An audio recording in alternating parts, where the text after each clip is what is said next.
जय हिंद। नमस्कार फ्रेंड्स, ज्योति क्लासेस में आप सभी का एक बार फिर से स्वागत है। हेलो दोस्तों, कैसे हैं आप सभी? आई होप आप सभी बहुत ही अच्छे होंगे, स्वस्थ होंगे, स्टडी अपनी कंटिन्यू कर रहे होंगे। चलते हैं हमारी आज की इवनिंग की क्लास की तरफ।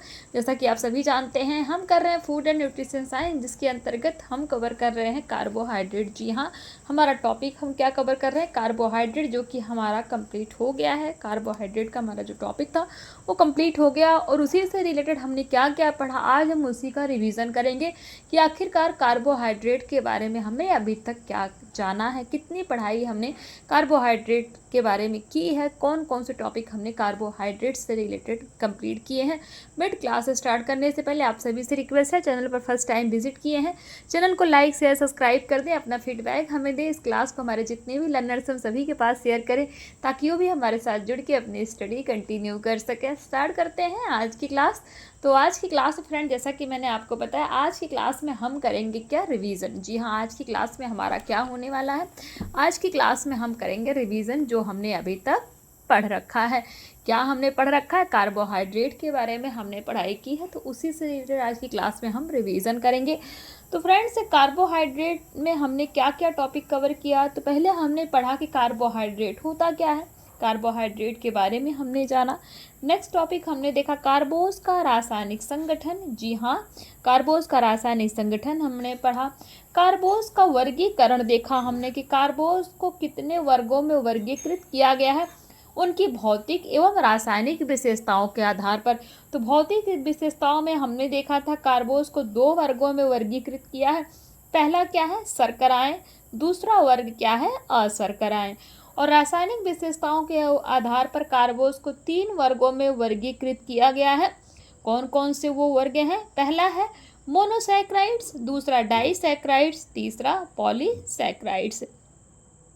मोनोसैक्राइड्स के अंतर्गत जैसे कि आपको ग्लूकोज के बारे में हमने पढ़ा था ना, फ्रुक्टोजिक, ये क्या है? ये सारे मोनोसैक्राइड्स हैं।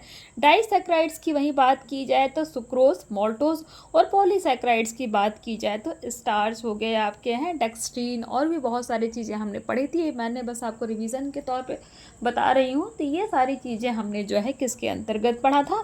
कार्बोज का वर्गीकरण के अंतर्गत हमने पढ़ा था। यहाँ तक की बात आई होप आप क्लियर होगी।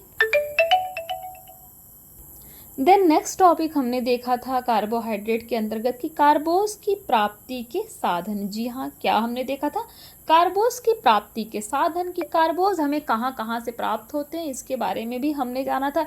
सपोज शक्कर से भी हमें कार्बोज मिलते हैं, तो शक्कर से कितने परसेंट कार्बोज हम प्राप्त करते हैं? 99.4%। और कितनी कैलोरी होती है इसमें? तो इसका कैलोरी मूल्य क्या होता है? 398 ग्राम। शक्कर में 398 ग्राम कैलोरी मूल्य होता है। और जैसे हमने देखा था, सपोज मान लो हरा चना है, तो हरा चना में कितने परसेंट तक कार्बोज प्राप्त होता है हमें? 59.9%। और कैलोरी मूल्य 350 ग्राम। वैसे तो बहुत सारे हमने देखे थे, ये मैंने एग्जाम्पल्स के तौर पे आपको बताया कि कार्बोज की प्राप्ति के साधन और किसमें कितना परसेंट तक कार्बोज पाया जाता है, और उनका कैलोरी मूल्य। डिटेल में देखना है इस क्लास को तो आप जाकर के प्लेलिस्ट से इजीली इस क्लास को देख सकते हैं। देन हमने देखा था कार्बोज के कार्य, कि कार्बोज के क्या कार्य क्या है। तो कार्बोज के कार्य में हमने देखा था कि कार्बोज शरीर को ऊर्जा प्रदान करता है। ठीक है, कार्बोज का क्या कार्य है? कार्बोज से हमें हमारे शरीर को ऊर्जा यानी कि एनर्जी प्राप्त होती है। प्रोटीन की बचत भी करता है, कैल्शियम के अवशोषण में सहायक है, लिवर को भी स्वस्थ रखता है, कोलेस्ट्रॉल लेवल को भी कम करता है। बहुत सारे पॉइंट्स के माध्यम से हमने कार्बोज के कार्य वाला टॉपिक भी कवर किया था। नेक्स्ट हमारा टॉपिक था कार्बोज के प्रभाव। ठीक है, कि कार्बोज की अधिकता के कारण क्या होता है, और कार्बोज की कमी हो जाए तो क्या होता है। यानी कि अगर हमारे शरीर में कार्बोज की अधिकता हो जाती है तो उसके क्या इफेक्ट हमारे बॉडी पर देखने को मिलते हैं, और अगर उसकी कमी हो जाए, डिफिशियंसी हो जाए कार्बोज की, तो उसके क्या साइड इफेक्ट देखने को मिलते हैं। तो कार्बोज की अधिकता के प्रभाव में हमने देखा था कि अगर कार्बोज ज़्यादा हो जाए आपके शरीर में तो क्या हो सकता है? ओबेसिटी, जिसको हम मोटापा बोलते हैं, मोटापा हो जाता है, शुगर की बीमारी हो जाती है, हार्ट डिजीज़ हो जाती है ना। हाँ, हार्ट अटैक आप सभी लोग जानते हैं, सभी परिचित हैं, आज की डेट में कॉमन हो गया है लगभग। ऐसा नहीं है कि जो पतले व्यक्ति हैं उन्हीं को हार्ट अटैक आता है, आज के समय में तो किसी को भी आ सकता है। पतला हो चाहे मोटा, लेकिन जिसका वेट ज़्यादा होता है, जो ओवरवेट होते हैं, उनमें हार्ट अटैक आने के चांसेस ज़्यादा रहते हैं। तो अगर हमारी बॉडी में कार्बोज की अधिकता आ जाए तो उससे क्या है, हार्ट डिजीज़ भी हो सकती है।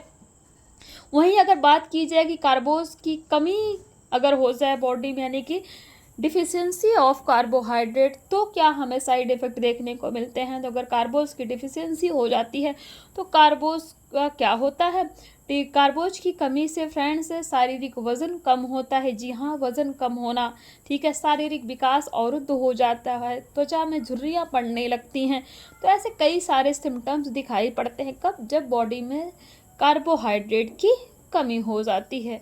तो यहाँ तक हमने ये बात कंप्लीट की थी। देन हमने देखा था कार्बोज का पाचन भी हमने कवर किया थी, कार्बोज का पाचन किस प्रकार से होता है। कार्बोज का अवशोषण हमने देखा था, यानी कि अब्जॉर्प्शन ऑफ कार्बोहाइड्रेट, कार्बोज का चयापचय। ये सारे ही टॉपिक हमने हमारे जो है क्या, हमने कार्बोहाइड्रेट जो हमारा चैप्टर कंप्लीट हुआ फूड एंड न्यूट्रिशन साइंस का, उसके अंतर्गत कवर किया था। आई होप आपका एक बार क्विक रिवीजन हो गया होगा कि हमने आखिरकार कार्बोहाइड्रेट में क्या क्या पढ़ा। एक बार मैं आपको फिर से रिवाइज करना चाहती हूँ। कार्बोहाइड्रेट में हमने देखा कार्बोहाइड्रेट क्या है, कार्बोज का वर्गीकरण, कार्बोज का संगठन हमने देखा, ठीक है। कार्बोज का वर्गीकरण हमने देखा भौतिक एवं रासायनिक विशेषताओं के आधार पर, कार्बोज की प्राप्ति के साधन, कार्बोज के कार्य, कार्बोज की कमी के क्या प्रभाव पड़ते हैं, यानी कि अगर शरीर में कार्बोज की कमी हो जाए तो उसके क्या साइड इफ़ेक्ट देखने को मिलते हैं, शरीर में अगर कार्बोज की अधिकता हो जाए तो उसके क्या साइड इफ़ेक्ट देखने को मिलते हैं। कार्बोज का अवशोषण हमने कवर किया, कार्बोज का चयापचय हमने देखा, कार्बोज का पाचन है। तो इतने सारे टॉपिक हमने कार्बोहाइड्रेट जो हमारा चैप्टर था फूड एंड न्यूट्रिशन साइंस, उसके अंतर्गत कवर किया।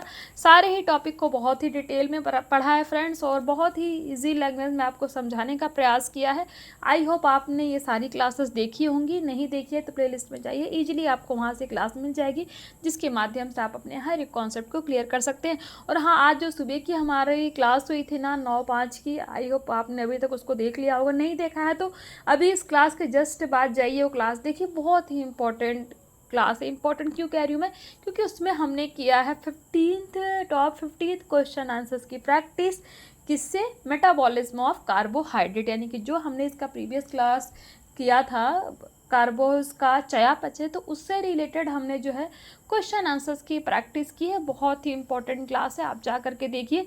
सुबह 9:05 पर जैसे हमारी क्लास होती है शेड्यूल वाइज, तो ऐसे 9 बजे आज आपकी क्लास हुई थी, उसमें हमने इन क्वेश्चन आंसर्स की प्रैक्टिस की थी। आप जा करके उसको देखिए, बहुत इंपॉर्टेंट क्लास है। तो ये सारी चीज़ें हमारी जो है हमने डिस्कस कर ली। अभी ये देखिए, इसी के साथ हमारा ये चैप्टर भी कंप्लीट होता है।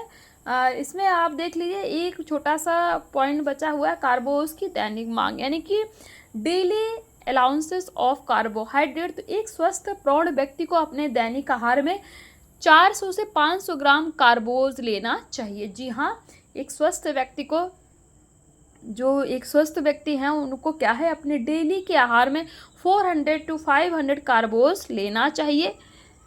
शरीर ऊर्जा की कुल मांग का 60 to 70% भाग कार्बोज से प्राप्त होता है। जी हाँ, कहने का मतलब ये है कि हमारे शरीर में जितनी एनर्जी होती है उसका 60 to 70% जो भाग होता है वो क्या होता है, एनर्जी कहाँ से प्राप्त होती है, हमें कार्बोज से प्राप्त होती है।